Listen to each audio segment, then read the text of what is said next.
অবশেষে একটা ডায়ের বাসা পাওয়া গেছে, তা না? বহুত খোঁজাখুঁজির পরে একটা ডায়ের বাসা পাওয়া গেছে। তো আজকে ছুটির দিন বলতে কাজ কামে যায় নাই। দে মাইকটা আমার কাছে দে, কাশের মাইকটা। আমি একটু কথা করার চেষ্টা দিতে পারি না।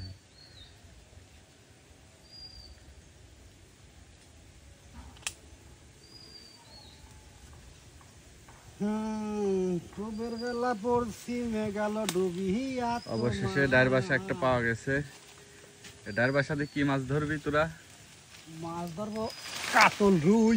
আরে আল্লাহ রে, হাত মার দিয়ে কি অবস্থা করেছে রে। এই জাদু মন্তর শু শু শু শু বরাবর বরাবর বরাবর বরাবর দেখি দেখি দেখি দেখি দেখি সোনার ময়না দেখি দেখি দেখি ময়না ময়না ময়না ময়না ডিম তো অনেকগুলো পাওয়া গেছে। নিয়ে গেল আমাকে ঠাপিয়ে দিল আমাকে ঠাপিয়ে দিল। দেখো দেখো দেখা যাক আমরা মাছের ধনু মারতে পারি কিনা।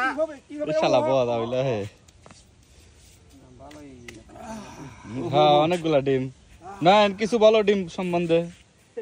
আর কি আর বলবো, কষ্ট করে পারতেছি আর আমরা ভাঙে নিয়ে যায় মাছের আদা দিচ্ছি, মাছের খাওয়াচ্ছি। যে পারতে সেই জানে, পারতেছে সেই জানে।